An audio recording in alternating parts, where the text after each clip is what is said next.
Hey guys, Ranger282 back with a new review. I apologize for being away for so long. My old camera finally decided to crap out, and the battery would just not hold a charge, so I got fed up with it and got a new camera. But I believe it's for the better because better quality now. I believe I'm now running at 720p, which is always good, and this one should probably be more durable. So, yeah, it's a plus. Yeah. As you can see, I'm doing the Samurai Megazord today. I plan to do my entire Samurai line right in a row, including the 4 auxiliary Zords. I do not have the Shark Zord. And, what am I, Claw Zord, that's it. Samurai Claw Zord.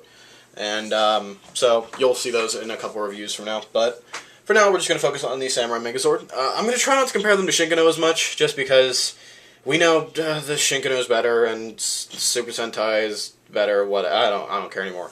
I've decided to just go with the whole take it with a grain of salt philosophy with these. My conclusion with the American lines now is it could be worse. So, nah, what are you gonna do? But I guess let's just get started, and I'll start with the Turtle Zord just because it's the closest, and I'm lazy. So, as you can see, there is the kanji for Sky, which matches the kanji on the Pink Ranger's helmet. And if it's not Sky, I apologize. I should really get that one class of Japanese refunded. But, yeah, it's a turtle. Not much to say about it. You can move the flippers, though do mostly the transformation. I don't plan to talk about articulation with these guys, really, just because they're individual Zords. They're not really intended to have it, so... But, there's a turtle for you. There's a little bit of pink on the eyes to, I guess, match the back kanji. But, one thing to note is that in the Japanese version, they do have a third kind of mode, which is something like this. It's a symbol mode, and it would just kind of be a block with their kanji on it. The turtle's the only one that can really do this. None of the others really do it because, well, they just don't. Turtle does it specifically because its transformation allows it to. But back to Turtle. Yay. On to the Bear Zord. Again, not a bad Zord. Yeah, I mean, it looks really blocky, but it is a Zord, so it's easy to kind of take all in stride. You can move the neck up and down if you so choose, although that is, once again, part of its transformation. And you can open the mouth, which I do like, although mine's very tight. I'm assuming you can hear that, a very loud clicking. I don't know if that's just mine or if that's all the bears, but either way, it's a minor little complaint. Lion here, you can see the beginning of the fire kanji on the back here. It's actually a little bit colored. What they did paint of these guys is okay. I have no complaints with what they did paint. I'll put it that way. Again, you get mouth open and closing. And, I mean, that's really all you can say. As you can see, there are pegs in the back here, which do play an important part in the whole, I guess, yeah, starting with the Mighty Morphin Power Ranger reissue Megazord thing for 2010. They started using these pegs, which I like. I don't love it. I don't hate it.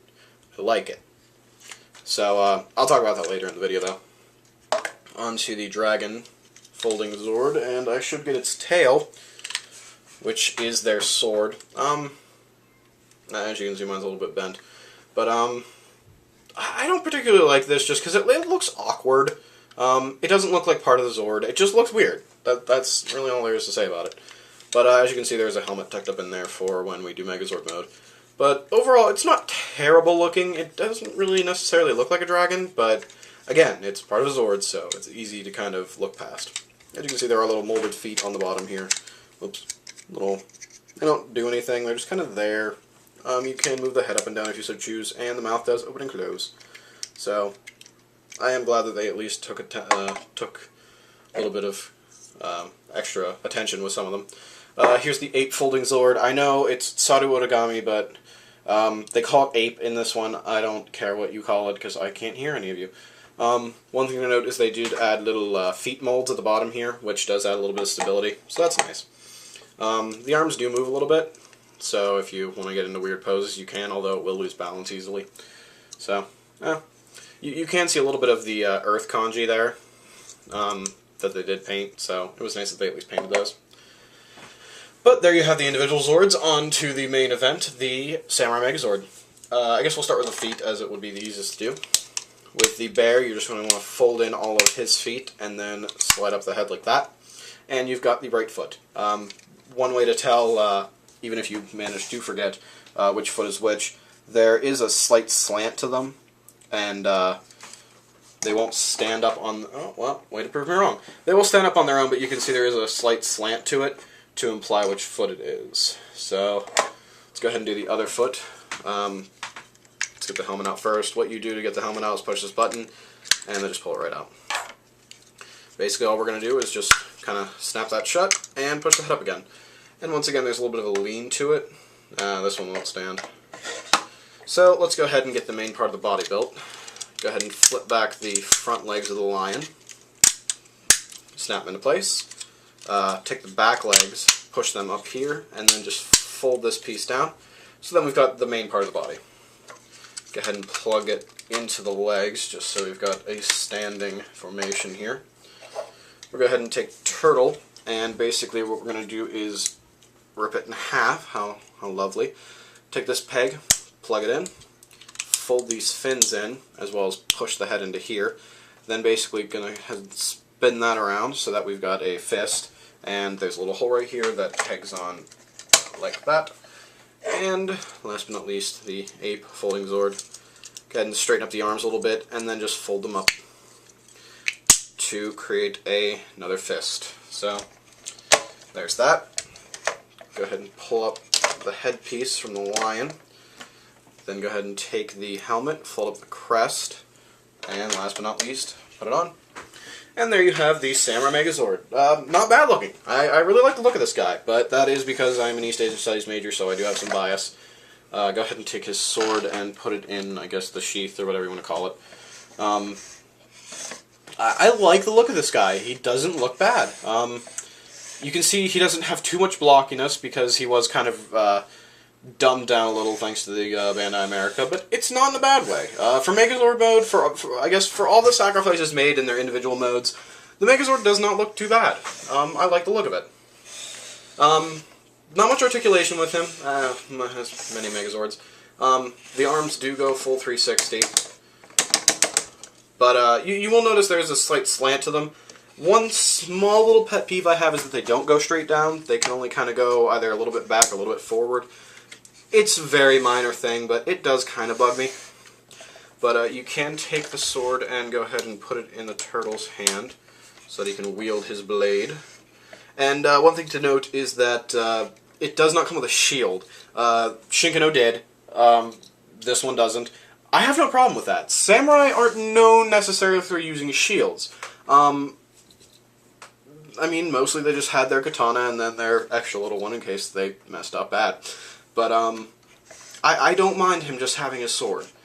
It still looks okay. I like the look of it. But there you have the Samurai Megazord and all its glory. Now, one thing to note, if we bring in this little guy here, the Mighty Morphin Redistribute from 2010, it runs on the same peg system as the Samurai Megazord.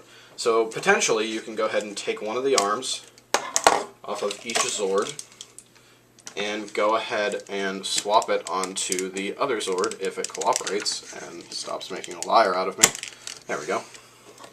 Take Turtle over here and attach it over here, like that. So basically you can kind of have a little bit extra playability, which I think is kind of a neat thing.